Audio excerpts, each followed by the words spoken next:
guys, hello everybody. Salut.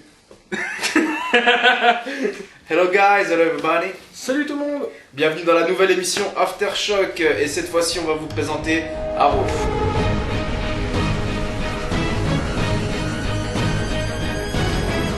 Personnage créé en 1941 par George Papp et Mort Wessinger. Donc un personnage secondaire, à la base c'était considéré comme un sous-Batman, un pseudo-Batman. Il y avait la Green Arrow cave, la Green Arrow mobile, comme Batmobile et Batcave. C'était le Batman du pauvre, quoi, le Batman roumain. Ouais, voilà. C'était un mix un peu entre Robin des Bois et Batman. Alors, ce qu'il faut savoir avant tout, c'est que le personnage donc d'Oliver Queen a été créé pour compléter un peu la galerie DC Comics. Et surtout, son histoire, à la base, était toute simple et vraiment s'est amplifiée avec le temps. Alors Green Arrow, c'est quoi? C'est le personnage d'Oliver Queen qui est resté naufragé sur une île tout seul pendant 5 ans.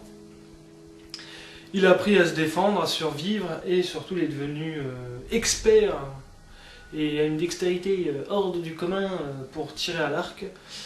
Dans sa croisade ensuite contre les bandits de Star City, et qui deviendra donc dans la série la ville de Starling City, il sera donc épaulé par d'autres héros comme Black Canary, Yes. ou Speedy qui deviendra Arsenal, qui deviendra Red Arrow. Donc voilà. Bref, la série même Arrow n'a pas été la première à présenter le personnage puisqu'on a pu le découvrir dans une autre série que peu de gens avaient accroché. Enfin moi je sais à l'époque j'avais kiffé, c'était Smallville. Et ils introduisaient via l'acteur Justin Harley le personnage de Green Arrow qui était un peu plus, on va dire, Soft. un peu plus soft, un peu plus kitsch, mais qui était pas mal. Moi j'aimais bien ce À cette personnage. époque-là, ouais, c'était pas mal. Mais quand on compare maintenant avec la Ça série n'a rien à Arrow, voir. ça n'a rien à voir. C'était un petit blondinet. Exactement, un peu fluet. C'est tout. ça. L'acteur a d'ailleurs fini par tourner un pilote d'une série que la Warner avait commandé, c'était Aquaman. Il voulait succéder à Smallville. Alors il y avait déjà un acteur qui jouait Aquaman dans la série Smallville.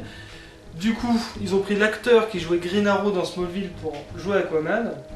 Et ça n'a jamais vu le jour. Et grâce au succès de Dark Knight, et ben, ils ont décidé de faire une série Arrow, donc ce sera plus sombre, plus réaliste. Et surtout donc qui n'aura aucun lien avec Smallville, mais qui, on le verra au fur et à mesure, construira elle-même son propre univers. Vraiment, on va pas rentrer dans les détails, mais cette saison elle était pas mal. Un peu mielleuse, donc, comme on a dit, mais pour moi, comparé aux 3 saisons, c'est les flashbacks. Parce qu'il y a des flashbacks dans cette série.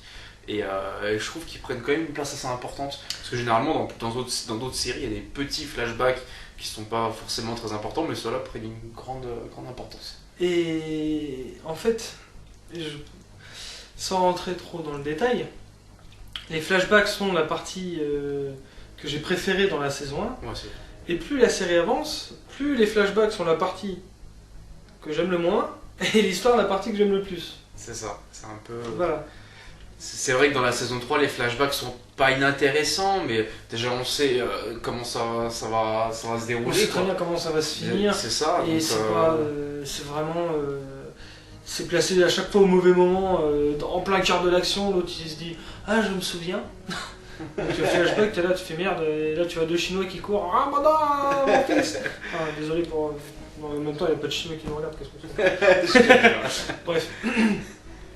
Les flashbacks étaient vraiment la partie qui permettait vraiment de découvrir la psychologie du héros. Surtout que dans nos flashbacks de la saison 1, on a quand même un petit acteur qui nous porte à cœur. Oh. Bon, Manu Bennett. Manu Bennett, en fait, c'est un acteur australien, même plus néo-zélandais, qui est connu, on va dire, par une petite partie des gens pour avoir incarné Crixus dans la série Spartacus, dont j'espère on fera un numéro là-dessus. Et il a aussi joué donc le Azog, le profanateur dans le Hobbit. On le reconnaît pas trop, mais c'est lui. Voilà, et c'est un acteur, moi j'aime bien sa gueule. Ouais. Et en parlant de gueule, bah, on parle déjà d'un gars, mais on parle pas du héros. Arrow, Stephen Amell, donc, qui joue Oliver Queen, a été choisi, bon, certes pour son physique, hein, il est taillé en vert un peu comme moi, tu vois. Lol. À l'inverse. Ouais. Et surtout, par contre, il a une sacrée, un bon charisme, tout ce qu'il faut de sobriété et de comment dire mine de rien, il reste dark quand même. Ouais, voilà, il reste Comparé à l'autre Arrow dans Smallville, c'est vraiment rien à Ouais, voir. voilà, il le bouffe. Vraiment rien à voir. Franchise, il le bouffe. À 1000 fois. Hein. DC sur grand écran. Bon, à part la trilogie Batman qui est. Voilà. Ouais, Pour l'instant, c'est quoi? C'est Man of Steel. Il y a eu Green Lantern, mais on va peut-être pas forcément. Non, on va pas parler. Non, faut pas parler de Green Lantern. Voilà. Non. Mais autant Marvel au cinéma cartonne de ouf, autant à la télé, c'est DC qui a vraiment les rênes, quoi. Pour l'instant. Parce que- Parce qu'il y a des trucs qui se mettent en route. Oui, non, mais pour l'instant, ils installent vraiment un truc bien entre Arrow et les autres séries dont on va parler.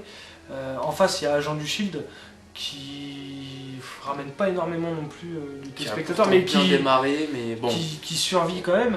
Et Agent Carter, et bon, maintenant vraiment les sports se tournent vers Netflix et Daredevil et les autres séries. Donc voilà. On va sûrement faire d'ailleurs Daredevil, c'est une très très bonne série. Ouais, c'est coup de chaud là. Ouais. Mais voilà. Et du coup, ouais, comme tu dis, l'extension de l'univers, alors Arrow, en fait, va être pas une vitrine, mais un peu.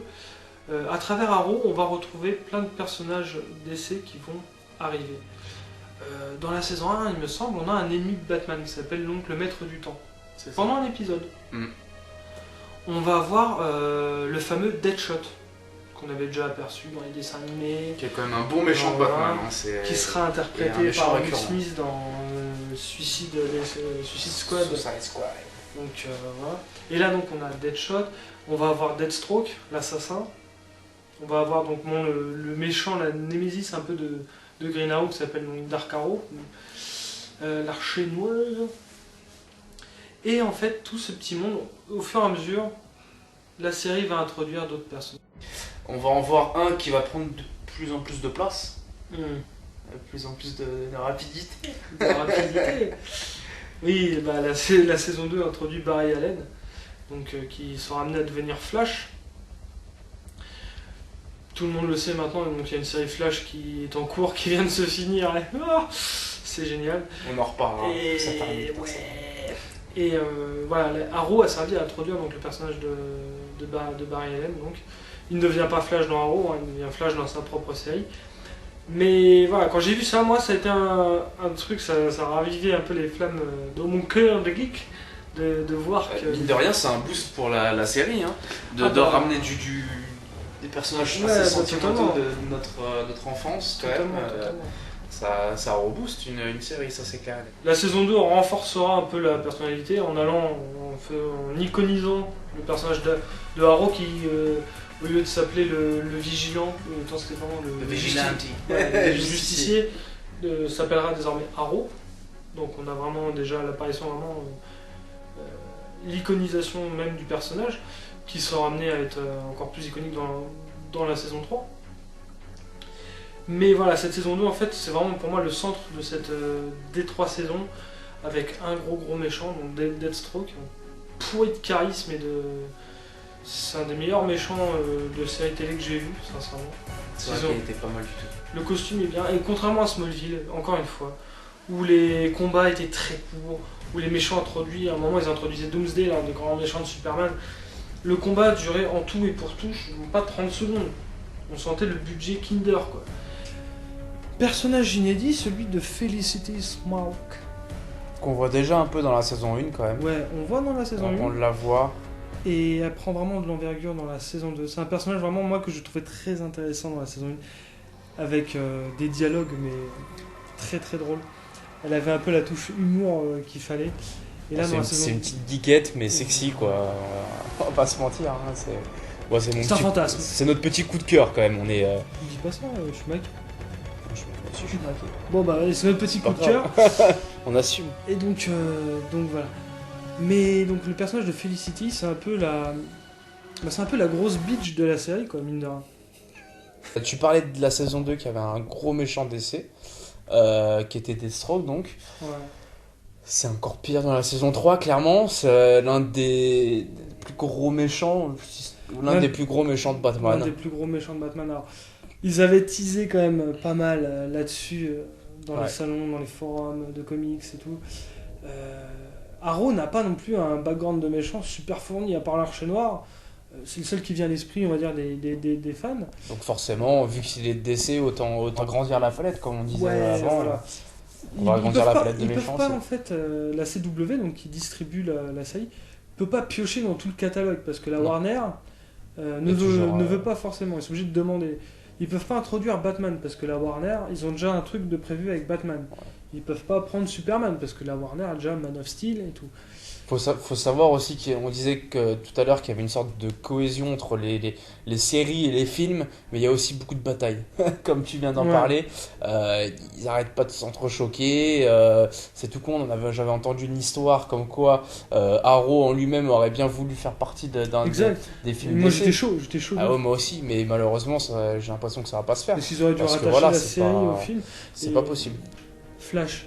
Ils font une série Flash, ils font une putain de série Flash, c'est vraiment mon gros coup de cœur de cette année. Ils vont faire un film Flash qui va encore retracer les origines de Barry Allen avec un autre acteur, avec un autre truc pour rattacher ça à leur film Justice League. Il y aura Superman, donc Man of Steel, il y aura Ben Affleck dans le rôle de Batman, il y aura tout ça. Ça va créer deux choses très différentes. Mais moi, perso, qui est accroché à Flash, la série, je vois pas l'intérêt d'aller voir le film Flash avec un autre C'est acteur. ça. C'est pas. Je comprends pas pourquoi ils arrivent pas à se mettre d'accord. C'est vraiment. Ouais, franchement. C'est con parce que on s'est déjà attaché à quelqu'un et franchement il pourrait faire l'affaire dans un film clairement. Hein. Mais oui. Que ça soit Arrow ou Flash, il pourrait faire Bah mais oui. 15 fois l'affaire. Aussi Atom. Atom Oui. qui a quand même de On la a gueule. introduit, Voilà. ça, c'est pas un spoil, parce que le personnage de Ray Palmer, direct, on Oui. sait rapidement Bien sûr. qu'il a une idée derrière la tête et que ceux qui connaissent le comics savent que c'était prévu. Pour donner envie, l'acteur c'est l'ancien Superman. Voilà. L'acteur, Pour c'est donner Brandon C'est Routh ça. qui avait joué donc dans le très sous-estimé Superman Returns, D'accord. qui pour ma part est un de mes Superman préférés, mais je le trouvais génial dedans, et il est très très bien en comment dire, en Ray Palmer, qui apporte aussi sa petite dose d'humour avec Felicity. C'est ça. Ça fait un peu les comic relief, comme on dit, les personnages un peu. Putain, je parle comme toi, je commence à faire mon Vandame du C'est pauvre. ça. Mon Vandame Discount. Comics relief. Et ça apporte un peu de fraîcheur à cette série. Mais du coup, ça fait, moi, c'est pour ça que je trouve que la saison 3 part un peu dans tous les sens. Mais c'est pas plus mal. Parce que si on sera resté dans la même optique que la 1, ou voire la 2, même si la 2 se développe, on serait ennuyé. Parce que c'est un peu comme Smallville, c'est toujours resté pareil. Toute la dernière partie de la saison 3 donc, sera vraiment un feu d'artifice. Des effets spéciaux, et par contre les effets spéciaux pour une série c'est vraiment génial. Maintenant les séries arrivent à avoir, si on s'en donne la peine, des effets spéciaux mais aux petits oignons. Même en streaming ça passe. C'est clair, moi en torrent j'ai mieux. Torrent c'est mieux. Je peux pas le dire. mais ouais, la qualité. Non, dis pas. Non, mais c'est vrai que la qualité est pas mal, hein, de toute façon, que ce soit dans Arrow ou même dans Flash, même plus Flash, hein, clairement. Oui, Flash, un grand héros. C'est la version turque en fait. Non, c'est Flash. C'est Flash, on retrouve là. Mais ouais, dans Flash, ils sont obligés avec un tel super-héros, faut assurer derrière. Plus Ouais, c'est peut-être ça. que dans Arrow. Ouais. Mais le personnage d'Atom dans Arrow, énorme. des effets spéciaux vraiment. Oh, c'est vraiment bon. Voilà, c'est bon. comme on disait, ils lancent aussi Atom. Et Atom, Voilà. est-ce qu'il va avoir sa série? Pas sa série pour lui tout seul, mais il y a une série qui va partir, qui est un des acteurs principaux, c'est Oui, voilà. Legend of Tomorrow. On peut en parler aussi. Bah oui, les gens of Tomorrow. Donc Atom, il y aura Flash Arrow qui introduira un peu le personnage, il y aura Captain Cold et Heatwave qui sont donc des méchants dans Flash. Il y aura Hawkgirl, White Canary, donc Ouais. Black Canary passe au White Spade. Elle est nulle celle-là. Il y aura d'autres gens, super, et Firestorm Ouais. que j'ai kiffé. Mais voilà, et tout ça, donc tout ce petit monde va encore étendre l'univers de DC. Donc ça, j'ai vraiment hâte de le Donc, découvrir. comme quoi, Arrow est vraiment la pièce maîtresse de DC. Ouais. C'est le début, hein, donc c'est le taulier, on va dire, hein, limite. Bah, vu maintenant. qu'au cinéma ils en veulent pas, je pense que les producteurs se sont dit, bah s'ils veulent pas de nous sur le grand écran, bah, on va essayer de faire en sorte Tout cassé. Hein. que ça marche, parce que les séries ça marche certes à la télé, mais partout dans le monde ça marche aussi sur internet. On reconnaît la popularité d'une série, combien de fois elle s'est fait pirater et télécharger, comme pour Game of Thrones, Walking Dead, les grosses séries, c'est C'est à ça. ça aussi qu'on voit le succès. C'est un peu malheureux on va dire, Mais voilà. Et du coup c'est vrai que ça promet quand même très bien, je pense. Avec peut-être aussi encore plus d'acteurs de Spartacus dedans. Ouais, c'est vrai qu'il y a, faut le dire, qu'il y a beaucoup d'acteurs de Spartacus. Il y en a à peu près une 4-5, voire plus pour plus tard, ouais. Parce que entre Flash, Arrow, Legend of Tomorrow, ouais, il va y en avoir. Je pense aussi, franchement, que c'est Crixus qui a ramené toute cette petite bande. C'est ça. Le producteur de Arrow, de Flash, tout ça, en fait, était le producteur de la série donc, de 4 saisons de Spartacus, qui était vraiment génial. On en reparlera certainement. On retrouve des personnages, donc les acteurs, pas des personnages, les acteurs de Spartacus dans d'autres rôles. Et des fois, moi je me suis surpris à dire ah tiens, regarde, c'est machin, ou tiens, regarde, c'est un tel. Que nous réserve la saison 4 ? C'est justement un peu le truc, c'est que moi je sais pas du tout à quoi m'attendre. Je ne sais pas du tout à quoi m'attendre. C'est vrai que là on est dans le blackout total, quoi. C'est vraiment, même si j'ai des petites idées, forcément. Faire un petit comeback à mon avis, hein. Ça va pas rester comme ça. Ouais, à mon avis, il va se passer quelque chose à Starling City. Ça s'appelle plus Arrow, t'imagines ? Il va se passer quelque chose à Starling City qui va le faire revenir, à mon avis, ou même dans sa vie privée, peut-être qu'il va se passer quelque chose. On n'en sait rien, c'est vrai que c'est pas plus mal de pas savoir, hein, mine de rien, c'est pas plus mal.